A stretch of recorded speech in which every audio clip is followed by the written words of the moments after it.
సిద్దిపేట జిల్లా దౌలతాబాద్ అక్బర్పేట్ భూంపల్లి మండల రాష్ట్ర దేవాదాయ శాఖ మంత్రి కొండా సురేఖ పర్యటించారు.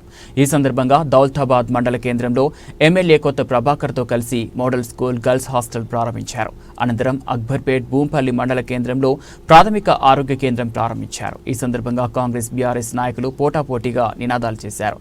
సీఎం డౌన్ డౌన్ అంటూ బీఆర్ఎస్ నాయకులు, కేసీఆర్ డౌన్ డౌన్ అంటూ కాంగ్రెస్ నాయకులు నినాదాలతో హోరెత్తించారు. దీంతో ఉద్రిక్తత చోటు చేసుకుంది. అలాగే దుబ్బాకపట్నంలో చిల్డ్రన్స్ పార్క్ ప్రారంభించారు.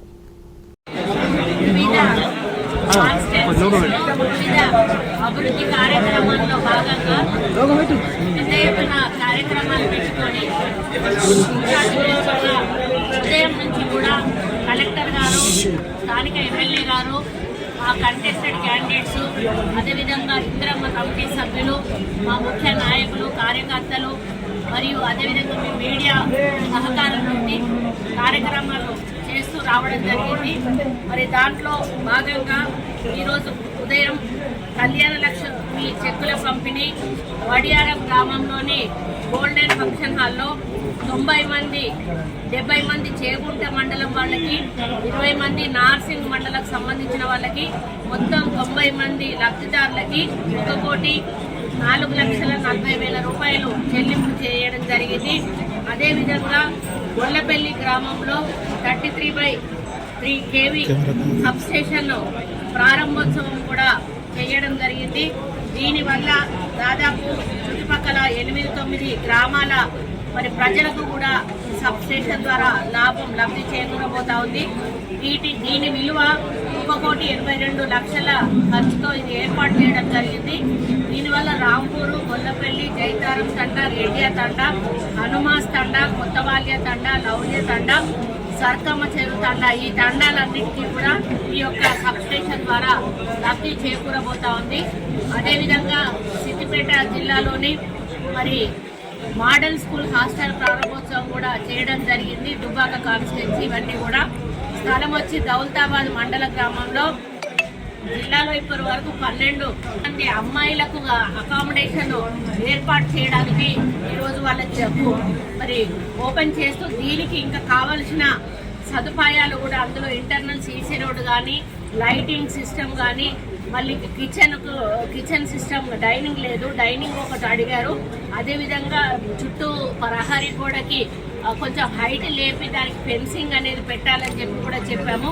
అదేవిధంగా లోపల పచ్చదనాన్ని పెంచాల్సిన అవసరం ఉన్నది. ఎందుకంటే మనం ఒక సెట్ చేస్తూ తల్లి పేరు మీద ఒక చెట్టు అనేటువంటి కార్యక్రమాన్ని తీసుకొని మేము స్కూల్ పిల్లలతో సహా ప్రతి ఒక్కరికి కూడా చెప్పడం జరుగుతుంది.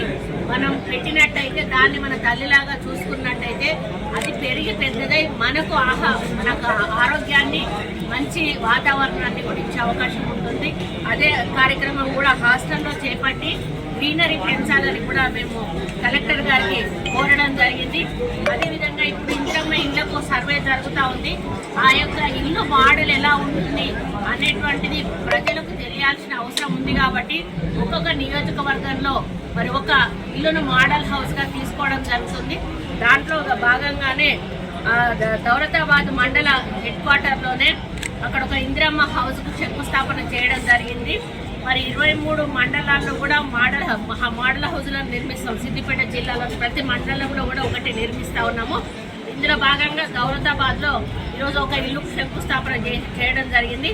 హౌసింగ్ శాఖ నుండి దీనికి 5 లక్షల రూపాయలు పెట్టి ఈ యొక్క ఇంటి నిర్మాణం కూడా చేయడం జరగబోతా ఉన్నాము. సీసీ రోడ్లకు కూడా శంకుస్థాపన ఎస్సాన్పల్లిలో ఉన్నది. అది 1,20,00,000 రూపాయలు.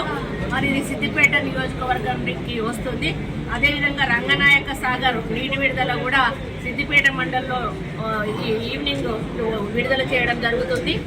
ఈ కార్యక్రమాలన్నీ కూడా ఉదయం నుంచి చాలా బిజీగా చేస్తూ మరి అదేవిధంగా ఇక్కడ కూడా ఇందిరమ్మ మోడల్ హౌస్కి సిద్దిపేట మిర్రర్లో కూడా ఒక నమూనా మోడల్ హౌస్ను కూడా శంకుస్థాపన చేస్తూ ముందుకు పోవడం జరుగుతుంది. దాంతో పాటుగా మధ్యలో మేము ఇందిరమ్మ ఈరోజు ఏదైతే ఇండ్ల గురించి మన ఇందిరమ్మ కమిటీ తిరుగుతూ ఉందో వాళ్ళ తీరును కూడా పరిశీలిస్తూ మరి వాళ్ళు ఏ విధంగా చేస్తూ ఉన్నారు అని కలెక్టర్ గారు మేము కూడా పరిశీలించడం జరిగింది. ఎవరైతే అర్హత ఉన్న వాళ్ళు ఉన్నారో వాళ్ళని ఆ ఇంటి ముందు నిలబెట్టి వాళ్ళని ఫోటో తీసి ఎలిజిబులా నాన్ ఎలిజిబులా అనేది వాళ్ళ లిస్టులో రాసుకోవడం జరుగుతుంది. ఇది మళ్ళీ గ్రామ సభ పెట్టినప్పుడు గ్రామం ముందట మరి ఇల్లు లేని వాళ్ళుగా మేము ఫోటోలో తీసుకొని మేము నిర్ణయించాము. మరి మీరు అది ఉందా లేదా అని చెప్పి పబ్లిక్ నుంచే ఒపీనియన్ తీసుకొని రేపు ఇల్లు మంజూరీ చేస్తూ మరి నియోజకవర్గానికి ఇచ్చిన 3,500 ఇళ్లను కూడా గ్రామాల వారీగా పేదలలో నిరుపేదలు ఉన్న వాళ్ళకి ముందుగా ప్రిఫరెన్స్ ఇస్తూ వాటిని శాంక్షన్ చేస్తూ ముందుకెళ్లడం జరుగుతుంది. అదేవిధంగా రైతు భరోసా విషయంలో కూడా మరి భూమి ఏదైతే వ్యవసాయం చేయడానికి యోగ్యమైన భూమి ఉందో ఆ ప్రతి ఒక్క ఎకరాకి కూడా ఒక గుంట ఉన్న భూమి ఉన్న వాళ్ళకు కూడా రైతు భరోసా అనేది ఇవ్వాలని ప్రభుత్వం నిర్ణయించింది. కాబట్టి ఆ కార్యక్రమం కూడా సైమల్టేనియస్ గా నడుస్తూ ఉంది. ఎవరెవరికి భూమి ఉంది, ఎవరైతే నాన్ అగ్రికల్చర్కి పనికిరాని భూమి ఏది గతంలో రికార్డ్స్ లో ఉన్నా కూడా వాటిని తొలగిస్తూ నిర్ణయం తీసుకోవడం జరుగుతుంది. అది ఆదేశాలు ఆల్రెడీ అధికారులకు ఇవ్వడం జరిగింది. అదేవిధంగా రేషన్ కార్డ్స్ కూడా గత ప్రభుత్వంలో ఒకరికి కూడా నడుస్తూనే ఉంటుంది. ఎవరికైతే రేషన్ కార్డు ఉందో వాళ్ళే ఫొటోస్ తీసుకుంటారో వాళ్ళే ఎంటర్ చేస్తారు.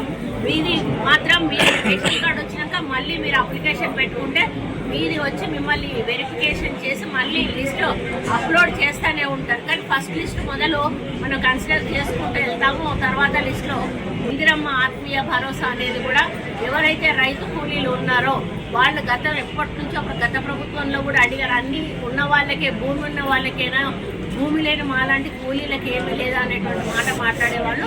అందుకని ఈ ప్రభుత్వం రేవంత్ రెడ్డి గారి నాయకత్వంలో వాళ్ళని కూడా గుర్తించి ఈ రోజు రైతులే కాదు రైతు కూలీలకు కూడా ప్రభుత్వం అండగా ఉండాలి, ఒక మంచి యాక్టివిటీ వెల్ఫేర్ యాక్టివిటీ చేయాలనేటువంటి ఒక లక్ష్యంతో ఏదైతే మేము మేనిఫెస్టోలో పెట్టామో దాని ప్రకారంగా రైతు కూలీలకు ఒక కుటుంబాన్ని యూనిట్ గా తీసుకొని 20 రోజులు ఎవరైతే మనకు ఎన్ఆర్ఈజీఎస్ వర్క్ లో పార్టిసిపేట్ అయినట్టు జాబ్ కార్డులో ఉంటుందో వాళ్ళకి ఇందిరమ్మ భరోసా అనేది 12,000 రూపాయలు నెలకు, అంటే 2 విడతలుగా ఇవ్వడం జరుగుతుంది.